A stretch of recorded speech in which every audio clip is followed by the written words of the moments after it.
ઘણું શીખેલા, એટલે કે પૃથ્વીના બહારની જે દુનિયા છે તે, મતલબ કે શું બધા મુખ્ય આવરણો કયા કયા? એક તો જલાવરણ, પછી મૃદાવરણ, પછી વાતાવરણ અને જીવાવરણ. જલાવરણ એટલે એની અંદર શેનો સમાવેશ થાય? પાણીનો. એટલે એની અંદર મહાસાગરો આવી જાય. જે કેટલા ટકા છે? 71%. ત્રણ ભાગની અંદર શું રહેલું છે? પાણી, એટલે 3/4. પછી મૃદાવરણ એટલે કે માટી, માટીનો ભાગ, જમીન જેને કહીએ છીએ, એટલે મૃદાવરણ. જેની અંદર આ શું આવી જાય? પાણી સિવાયના જે ખંડો છે ને, એ બધા જ ખંડો શેમાં આવી જાય? મૃદાવરણમાં. તો એ કેટલા છે? 29% શું છે? મૃદાવરણ. પછી વાતાવરણની અંદર શું આવી જાય છે? વાયુઓ. બધા જ વાયુઓ શેમાં આવી જશે? વાતાવરણમાં.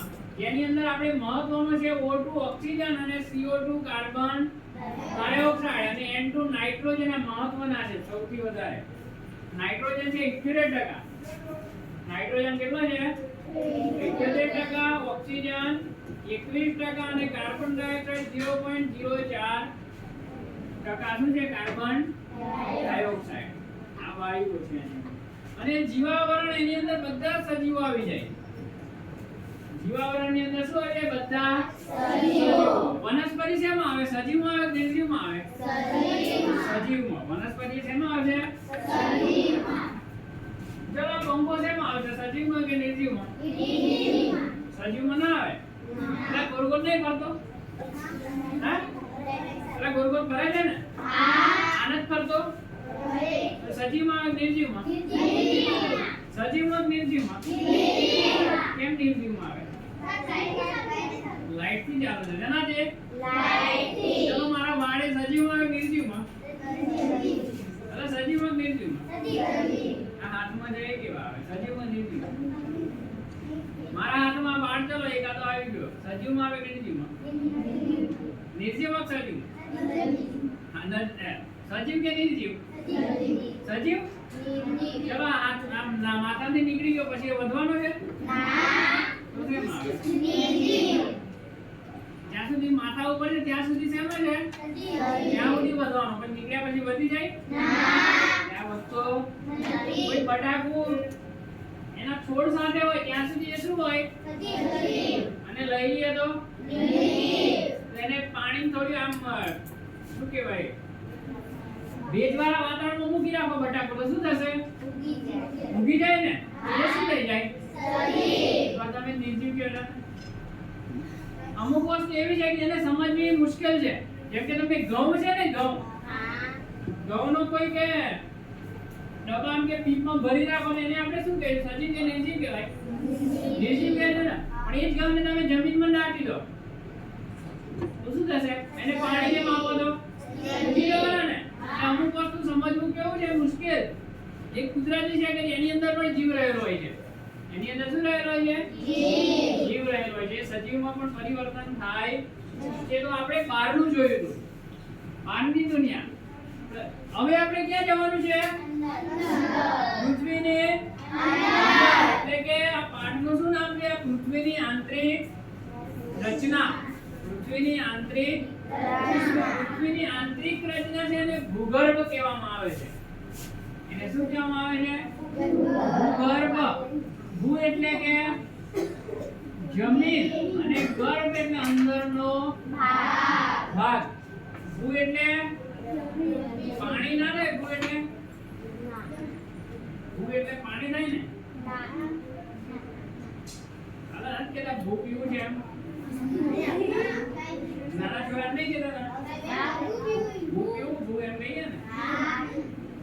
ભૂ એટલે પાણી નહીં, જમીન નહીં. આપણે અહીંયા ભૂ એટલે શું લેવાનું છે? જમીન. ભૂ એટલે જમીન. તો ભૂગર્ભ મતલબ શું થાય છે? ભૂગર્ભ એટલે પૃથ્વીની અંદરનો ભાગ અથવા તો રચના એને શું કહીશું? ભૂગર્ભ. એને શું કહીશું? ભૂગર્ભ. હવે જો આંતરિક રચનામાં પહેલા આપણે ભૂકવચ એટલે આ પૃથ્વીનો કયો ભાગ? બહારનો ભાગ. પૃથ્વીના કયા સ્તરને ભૂકવચ કોને કહીશું? ભૂકવચ પૃથ્વીના સૌથી ઉપલા સ્તરને કોના? પૃથ્વીના સૌથી ઉપલા સ્તરને શું કહીશું આપણે? ભૂકવચ. ભૂકવચ. કવચ એટલે શું થાય? કવચ અને કુંડળ કોની પાસે હતા? યાદ છે તમને?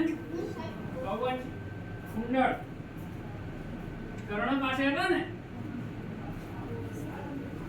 ત્યારે રાજાઓ યુદ્ધની અંદર જાય એટલે કવચ પહેરીને જતા હતા ઉપર શરીર પર. લોખંડના ને હોય ને જેને બખ્તર પણ કહેવામાં આવતું. આ કવચ શા માટે? પોતાના રક્ષણ માટે પહેરતા. આપણું જે મગજ છે એની અંદર સચવાયેલું છે. આપણું મગજ વાળમાં સચવાયેલું છે. કયું છે? આપણું મગજ શેમાં સચવાયેલું છે? પ્રકાર થઈ ગયો તો મગજ દેખાય છે? આપણું મગજ એકદમ નાજુક છે. શેમાં સચવાયેલું છે? ખોપરીમાં. કોઈ કે તારી ખોપરી તોડી આલે એમ નહીં કે વધારે બોલે ને તારી ખોપરી તોડી આલે એમ નહીં કેતા આવે એમ તારી ખોપરી હારી જ આવે એમ કે આપણું મગજ શેમાં સચવાયેલું છે? તો ખોપરીમાં. તો એવી રીતે આ એક ભૂકવચ. એટલે ભૂકવચ મતલબ કે જમીનનો ઉપરનો આખો શું છે? ભાગ, જેને શું કહેવામાં આવે છે? ભૂકવચ. આને સાચવવાનું કામ કરે છે. કવચ છે આખું. આ જે કવચ છે કેટલા કિલોમીટર સુધી છે? પૃથ્વીની સપાટીથી 35 કિમી સુધી. ક્યાં સુધી? 35 કિમી. આ જે આપણી પૃથ્વીની સપાટી છે ત્યાંથી અંદર 35 કિલોમીટર સુધી શું આવેલું છે? ભૂકવચ. જેને આપણે સફરજનની છાલ સાથે સળગાવી શકીએ છીએ. બટાકું હોય એની છાલ સાથે સળગાવી શકીએ છીએ. એ છાલ બરોબર છે ભૂકવચ. કેમ કે આપણી પૃથ્વી જોઈએ તો ખૂબ જ વિશાળ છે. એટલા માટે એને છાલ જેવું કહેવામાં આવ્યું છે. પૃથ્વી એ કેવી છે? ખૂબ જ વિશાળ. તો આપણે ભૂકવચ કેટલા કિલોમીટર સુધી? 35. અને ભૂકવચ એટલે ઉપરનો ભાગ શેનો બનેલો છે?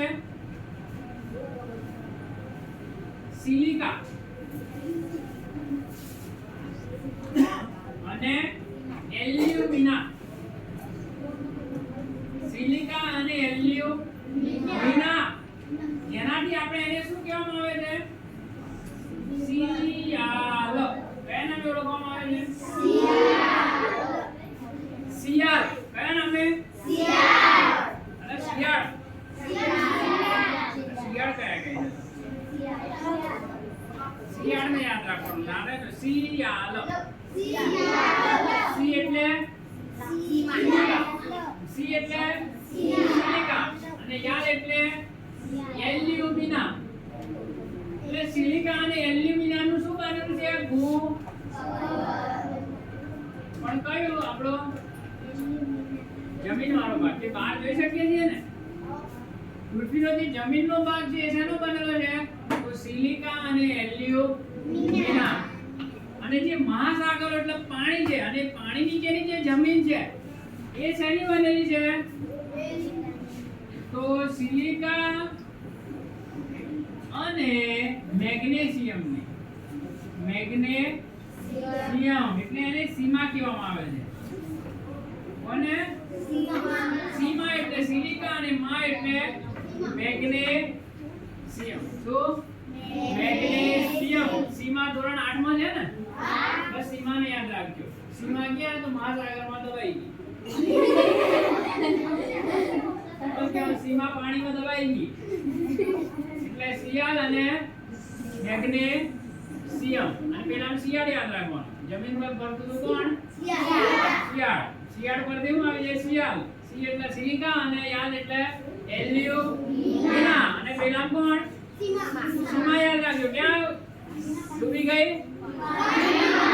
એટલે મહાસાગરનું નીચેનું સ્તર છે શેનું બનેલું છે? સીમાનું. શેનું? સીમા એટલે એનું ફૂલ ફોર્મ થાય સિલિકા અને મેગ્નેશિયમ ધાતુ છે. મેગ્નેશિયમ શું છે? ધાતુ. સિલિકા અને મેગ્નેશિયમ બે વસ્તુ યાદ રહી ગઈ બધાને? હવે આ કવચની નીચે શું આવે છે? મેન્ટલ. જો આ કવચ આવી ગયું અહીંયા. આ છે ભૂ કવચ. આ શું છે? ભૂ કવચ. એની નીચે જાવ એટલે મેન્ટલ આવશે. એની નીચે શું આવશે? મેન્ટલ ની હોસ્પિટલમાં લઈ જવાનું છે કે ને? મેન્ટલ ની હોસ્પિટલ. ઉપરે મગજ જતું રહે એને કહેવાય મેન્ટલ થઈ ગયો. આ તમે બધા મેન્ટલ છો પાછા હવે. ઓ બા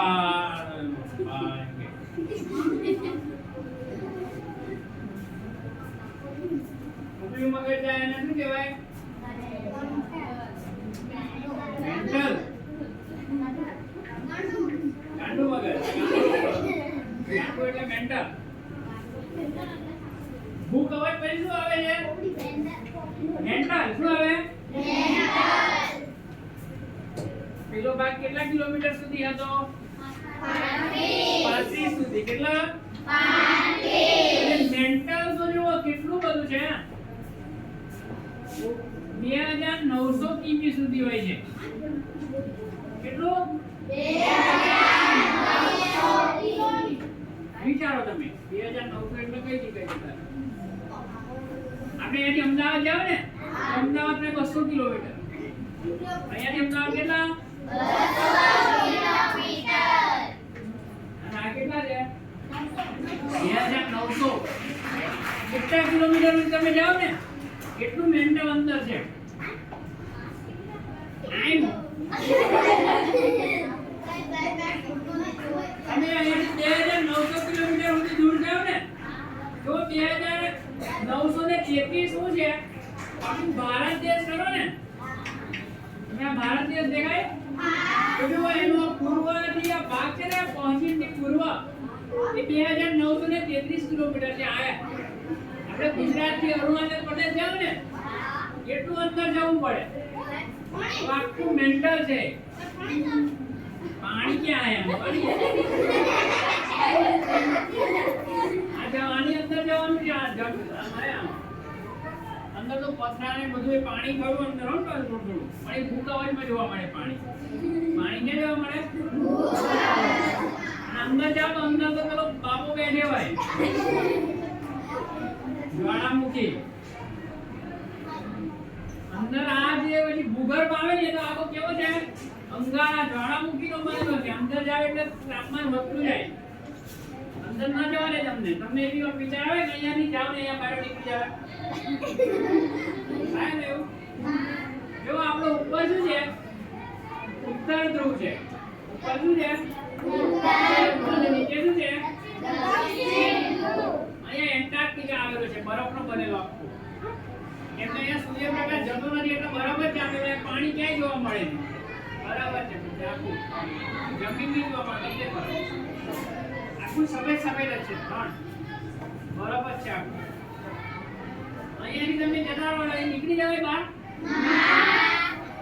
એવું કરાય કે અહીંથી જતો હોય કે કેમ કે અંદર જ્વાળામુખી રહેલા છે. અંદરની ગરમી જેટલી છે ને તમે વધી 3 થી 4 કિલોમીટર જઈ આવો. એનાથી આગળ જવાય નહીં. 10 કિલોમીટરે કઈ કે 30 સેલ્સિયસ જેવું તાપમાન વધી જાય. એટલે તમારી વરાળે આમાં ના આવે પછી. કેમ કે અંદર શું છે? અંદર ગરમી એટલી છે. લાવા એને જ્વાળામુખી તમે બહાર નીકળતો જોયો, ચિત્રોને જોયા છે, વિડીયોને જોયો છે. એ બધું અંદર છે. ધગધગતા જ્વાળા એ બહાર નીકળવા કરે છે અને જમીનનો ભાગ ઉપરથી દબાણ આપે છે. એવું બહાર નીકળવા કરે આ શું કરે છે? દબાણ આપે એટલે પૃથ્વી ફાટતી નથી. ના બે ભાગ થઈ જાય. જ્યાં પોચી જમીન હોય ને ત્યાં શું થાય સીધી તિરાડ પડી જાય અને ત્યાંની ઝાડા પોકી શું થઈ જાય બહાર નીકળે અંદરથી તો પછી અંદર એ જ છે આ ગર્ભની અંદર મેન્ટલ પછી શું જોવા મળે છે એ જ વસ્તુ તમને જોવા મળે છે અને પૃથ્વીનું સૌથી આંતરિક સ્તર પૃથ્વીનું સૌથી આંતરિક સ્તર તેને આપણે કયા નામે ઓળખશું ભૂગર્ભના નામે પૃથ્વીનું સૌથી આંતરિક સ્તર એને કયા નામે ઓળખશું તો ત્રણ ભાગ છે એક ભૂકવચ પછી મેન્ટલ અને ભૂગર્ભ જો આ ભાગ છે ભૂગર્ભ આ ભાગ છે મેન્ટલ અને આ ભાગ છે આખું ભૂકવચ એમ કેટલા ભાગો વહેંચાયેલું છે ત્રણ ભાગમાં છે ભૂકવચ પછી મેન્ટલ અને અંદર શું છે ભૂગર્ભ શું છે ભૂગર્ભ એટલે પોપડો આવશે ઉપરનો પછી બાહ્ય ભૂગર્ભ અને આંતરિક ભૂગર્ભ એટલે બધાએ શું કરવાનું છે ઘરેથી આકૃતિ દોરી લાવવાની છે હા તમારા બિચારા પૃથ્વીના સ્તરની આકૃતિ હવે જો જે ભૂગર્ભ છે એની ત્રિજ્યા કેટલી છે તો 335 આ સોરી 3500 એટલે 3500 એનાથી મોટું ભૂગર્ભ છે આ જમીનની ત્રિજ્યા મતલબ જો આપણી આ પૃથ્વી છે ને યાની આ જે છે તે એક જ બાજુની ત્રિજ્યા છે અને વ્યાસ આખો આવી જાય એ કેટલું છે 3500 કિમી શું છે ભૂગર્ભ અને ખાસ કરીને નિકલ ધાતુ અને ફેરસ નું બનેલું ફેરસ એટલે લોખંડ નિકલ અને શેનું બનેલું છે ફેરસ નું બનેલું છે એને નિર્ભે કહેવામાં આવે છે એને શું કહેવામાં આવે છે નિર્ભ ચલો એટલું લખી લાવવાનું છે તો કઈ નિકલનો ભાગ આખો ભાગ લખી લાવવાનો છે આ જો આ લખવાનું છે આ લખવાનું છે ને આકૃતિ જોવાની છે